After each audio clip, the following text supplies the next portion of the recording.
I guess what got you into kicking? Let's start there. Little Soccer. guy or soccer? Soccer, yeah.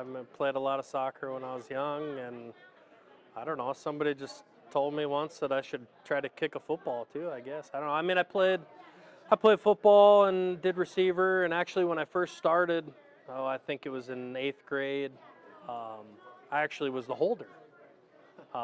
So, I had held for, it was our quarterback at the time, and he was the kicker, and halfway through the year, we ended up switching, and I kicked, and he held for me, and I guess the rest is history. I don't know. Feel natural for you at the time, or you're like, oh, I'm nervous, or? I wouldn't say it. Oh, no. I wasn't nervous. I was too young to be nervous, I guess. I don't know. Somewhat natural. I mean, I don't know. I guess I was always kind of known as a guy in soccer that would take all the long free kicks and stuff like that. And how did Montana contact you? Well, so Tony Arnston was my high school football coach at Helena High and Missoula guy. So we went up there. They had a small camp that they would always do, kind of like quarterbacks and running backs and receivers and DBs, just kind of the, I don't know, almost like a 7-on-7 camp thing that they would do up there. And so I went up there with them, and he, Tony talked me into going up and doing it. And as what position?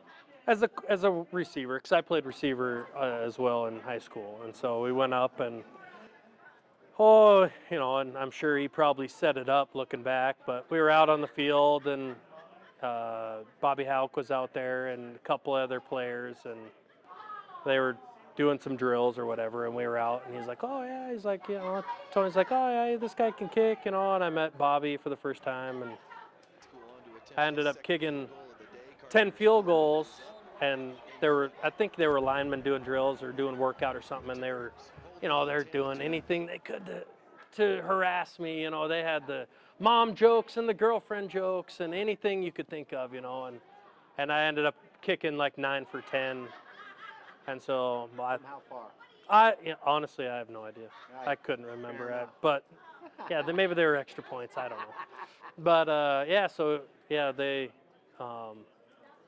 so Bobby's like, oh yeah, well, we'll be in touch, and I'm sure Tony was facilitating that. I'm sure he made sure that everyone was around at the right time, but no, it was great, and I really didn't have too many options. It was I had a lot of options to walk on places, bigger schools wanted me to walk on, but it's hard to turn down free schooling, and play football at the same time. So it was either Bozeman and Missoula, and did Bozeman chase you at all? Yeah, they did a little bit, and it was they kind of set the deadline a little earlier than Missoula did, and I just really wasn't comfortable in making a decision. Who was coaching then? Rob Ash? Remember? Mike Kramer? Was it Kramer, maybe? Might have been. I think it was Kramer.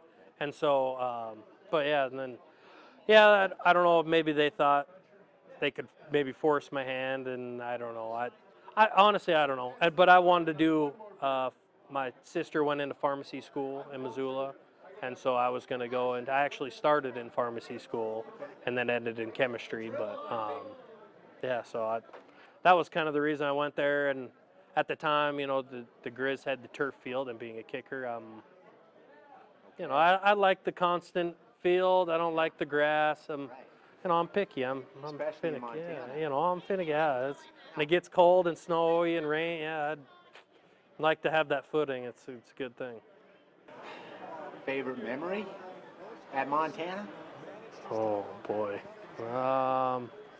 I think just running out of that tunnel, it's just, there's nothing, you hear it from, and I've played against guys in the NFL that have come to Montana and played there, whether, they were older or younger than me and didn't play against us or whatever, but, people say there's just no better place. It truly is like top 5, places to play in the country. And we're talking college, and it's a special atmosphere. You got a favorite game-winning kick? Final seconds? Not necessarily. I'm such a pessimist. I really am, and it's I never remember the ones you make. It's always the ones that you miss. Those are the ones that always stick out, and I don't know if that makes somebody a better player or not or what, but I don't know. It keeps me up at night. I know that. But did you ever have any successful onside kicks? Oh, no, the only one I remember specifically was at Montana. It was kind of a pooch kick out to the right, and the guy would run the sideline. And basically, I was just supposed to kick it to him at like 12 yards. He'd just catch it right on the sideline. Well, I kicked it, and he went up, and it was like right above his head like this, and it went right through his hands out of bounds. And I was like, oh, man. But once again, being pessimist, I don't know. No, they're so hard to get. I mean, the percentages are they're ridiculous, and and in the NFL now they're talking about just getting rid of it and making it a fourth down play, and if you convert it, then you just get to keep going or whatever, And honestly, that probably increases the odds like tenfold. Really. I mean, I think the chances of getting an onside kick are like 4% if they know it's coming. Coaches get paid too, to put people in the correct position and make plays, and yeah, exactly. Talk about your first shot at the NFL. Who did you have to impress? What do you remember about it? Who did I have to impress? Oh man, I don't know. I never really thought I had. I don't know. I mean, I guess I kind of had a chance and never really did. I mean, and then once guys like Ken Stanager, the reason I'm here, he came and talked to me, and he's like, oh, you got it. You have a legit opportunity to do it, and and I was fortunate enough to end up in Miami. In a situation where they were looking to make a change, and the guy who was there was Jay Feely. Yeah. So he's on TV now as a sidelines guy. Yeah, he's made a good career of it. He's moved on, but no, and and Jay had a career year the year before. He kicked 92% or something, which I think was like a Dolphins record at the time or something. And so I was definitely skeptical when they were like, oh no, this is your opportunity, but they were looking to make a change, and they said, as long as you come in and take care of business and do what you are able to and capable of doing, then you have a legit chance of making the team. So you were invited to a tryout. Yeah, well, I was an undrafted free agent. Yeah, signed a 2-year deal, which is basically just a generic, minimum deal. So you being the pessimist, you're skeptical about it. You're like, okay, I'll come down, I'll check it out. Yeah, well, and at that point, you have nothing to do but just trust people that or got to know. I got to know Ken, and he's my agent. He's supposed to take care of me, and and he did nothing but the best for me. And really just picking what I should do and where I should go. I mean, it's, other teams are interested in what happens, and once the draft is over and you don't get drafted, that's when all the business starts happening. They start picking, phones are ringing, and all the business side of it comes out. What was your reaction when the Dolphins said, hey, we want you to come down? You're like, I'm a kid from Montana. Oh, I was just psyched because I had a signing bonus of $7,500. $7,500. Oh yeah. Not $1,000. No, $7,500. And I thought when I got that check in the mail and it was right around $5,000. Oh man, I think I was the richest kid alive. I was so happy. Yeah. And and looking back and talking with other people, it was truly a good deal. I mean, they could have given me $0, which is normal. They're like, no, you're coming here. If you want a chance to play, you show up, and sign your contract, and that's what it is. So, what happened when you got down there? Kind of take me through. I started. They give you some gear, I started sweating a lot, and No, one of my favorite memories. Well, Bill Parcells was the God. What I don't know if he was the GM at the time or what, but yeah, it was like the VP of football operations or something. I think maybe was his legal title. But Guy that he won the basically Super Bowl with the Giants. he basically was running the show. He was, and it's the big tuna. That's a Yeah. big deal, and so.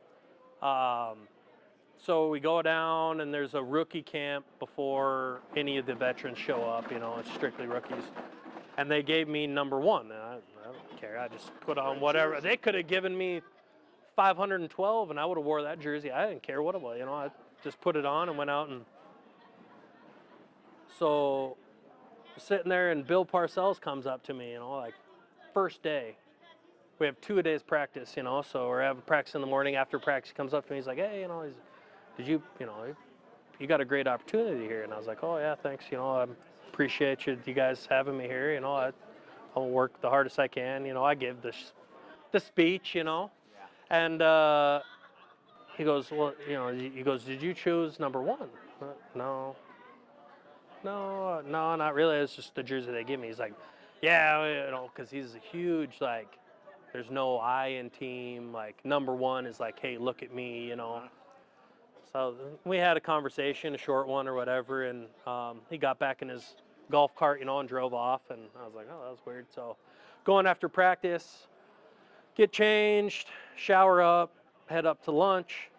I come back from lunch after, and I am now number 5, and my entire locker has changed.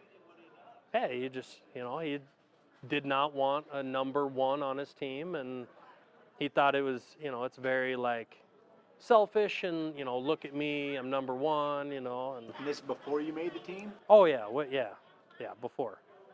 Yeah, I think it might have been like the second day or so, because there are a few limited edition Dan Carpenter number 1 signatures out there. Do you have one? And I don't know. I do not have one, and I do not know who has one, but there are a couple of them out there. And so yeah, and I mean, it was and that's just how the business side of it, where it's like, that quick, and all the people from the equipment staff, they're out there, and jerseys are gone. Everything that had 1 on it is all changed. We all, every shirt has a tag on it, because all the, everyone's shirts and undershirts and shorts and socks, everything is the same. So they all have numbers on them and tags that say, what number, who they belong to. And yeah, everything gone, number 1, all 5 in, half hour. So I come back, I'm number 5, and play a couple preseason games. How'd you do?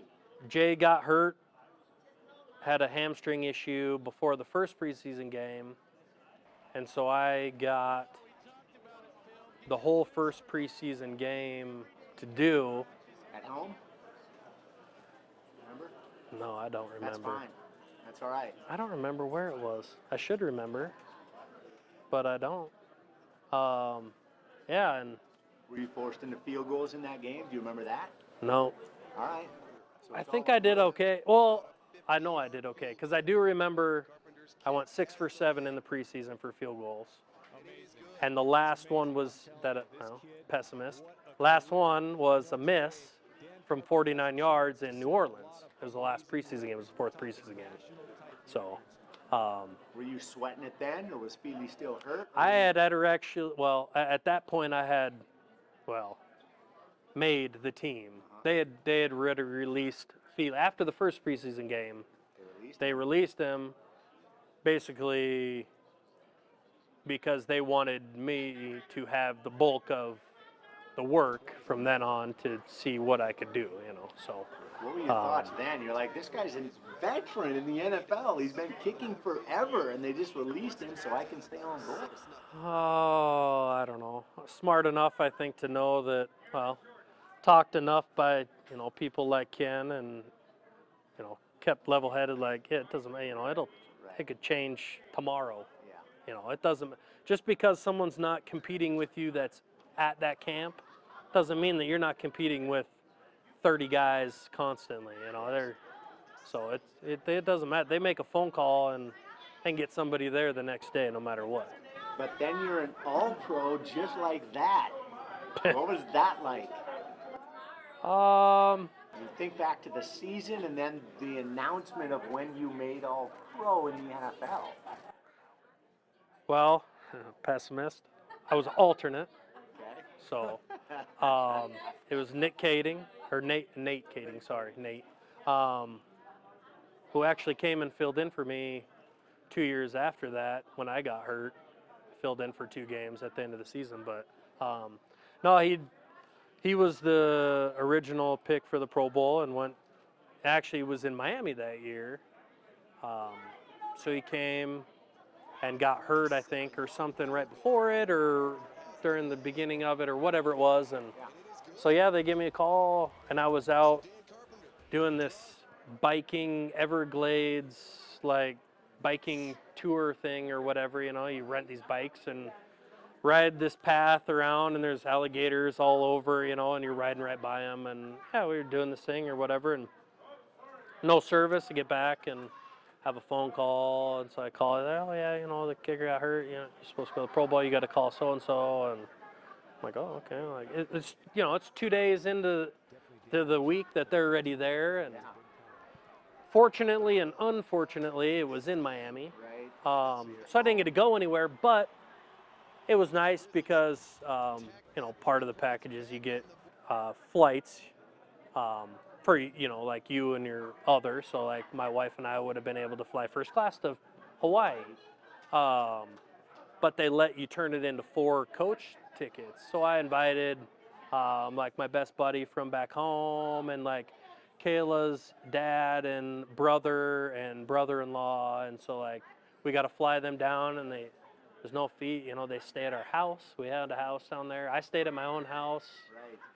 and so it was fun, and they got to experience it. And I mean, for them, it was more important than it was for me. It was, they got to meet Adrian Peterson and shake his hand and, Right.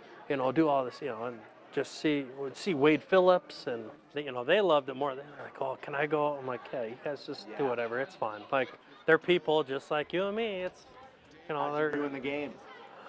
I missed the first one. Thanks for From asking. how far? From how far? I don't know. I actually don't 70? remember. No, the issue was I went too fast. Or drilled to just like go, go and go. But the Pro Bowl game is it's slowed down, and like they snapped the ball, and I'm there, and like it was Shane Leckler, who had been holding for a lefty for his entire career. And so now he's switched around, holding for a right-footed kicker.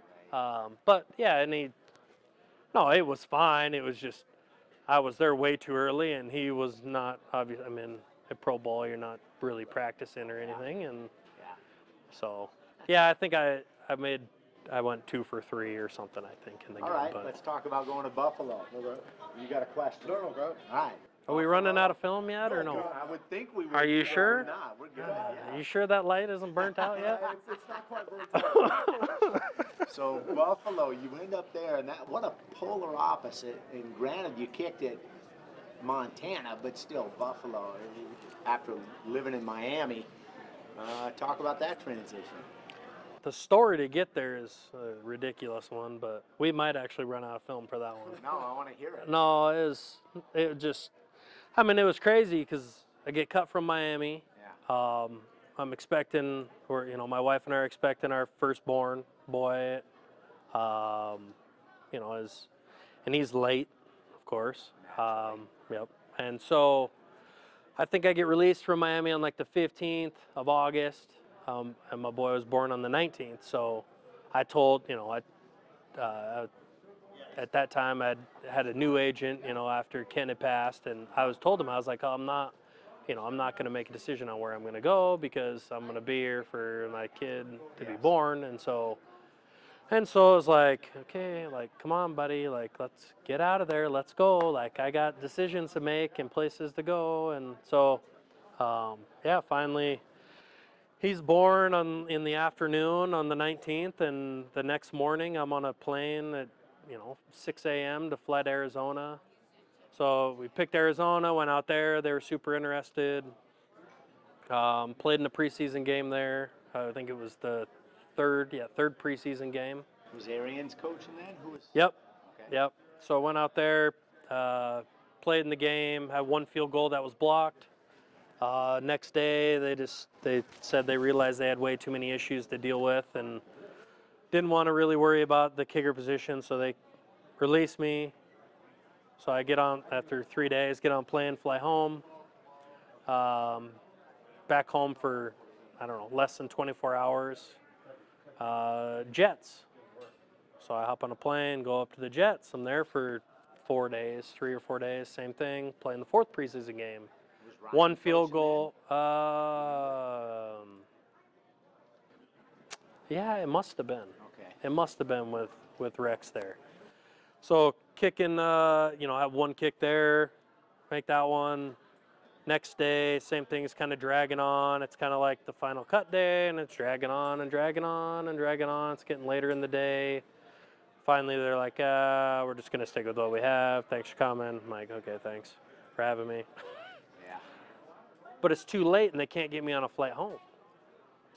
So I have to stay in New York an extra night at a hotel at the airport to catch the flight the next morning to get home.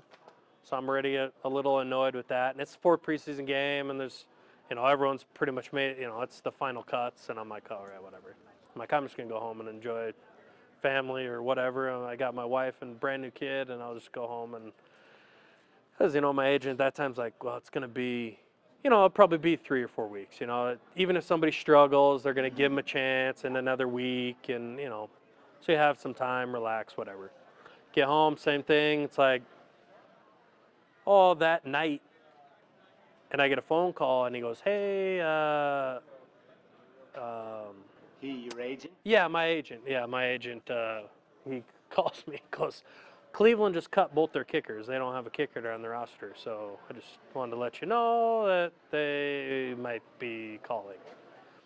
So he's talking back and forth, and he's trying to get me up there, and they want to do a tryout, and he's like, well, are you sure? My agent's talking to him like, are you sure? Whatever. Yeah, the tryout. So it was a tryout between Billy Cundiff and I. So I go to get on a plane the next morning, fly up there to Cleveland. I have a stop in Atlanta, Fort Lauderdale, Atlanta to Cleveland. I get off the plane in Atlanta on my layover to my phone. I have a voicemail from my agent. Buffalo's kicker got hurt. They don't know. They're touching base. What you're going into week 1 now? Yeah, so we're in the week going into week 1. And so, yeah, they call and they're wondering where I am and what's going on or whatever. There's touching base. Their guy got hurt.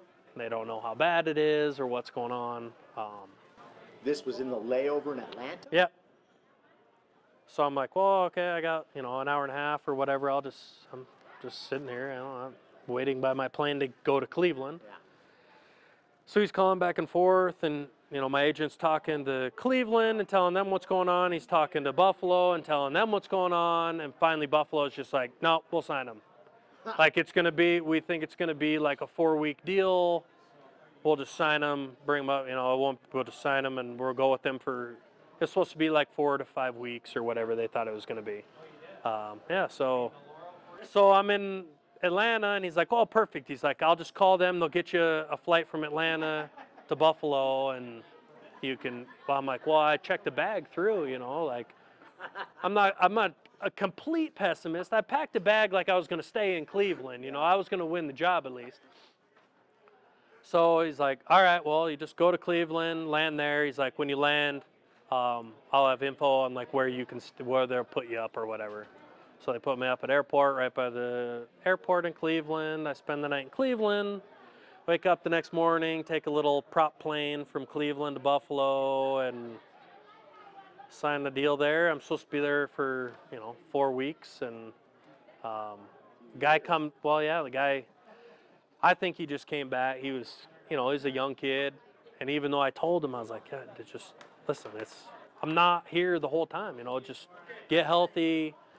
They picked you for a reason, and I think he just tried to come back too soon and re-aggravated it, and they put him on IR, and I think that was my best year in the NFL. So I ran a story here in Billings on you shoveling your neighbor's driveway.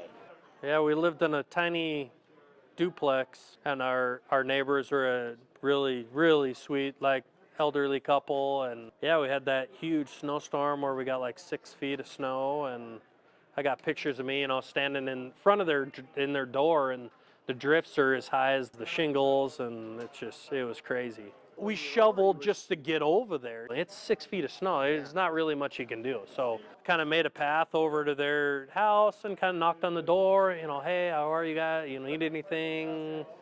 You know, you need anything that maybe we have? I don't know. Yeah, I mean, they're just a nice people. We'd sit on the front porch and, BS with them. And the kids would be running around playing in the dirt. It was a new duplex, so, we didn't even have a yard. It was just dirt, and which now they love, and maybe that's why they're used to it, and they love where we live now. I don't know. I heard tonight was the first time you'd had a chance to meet Jan Stenerud. What was that like? I mean, what did you know about him? Oh, he's the one that set the stage.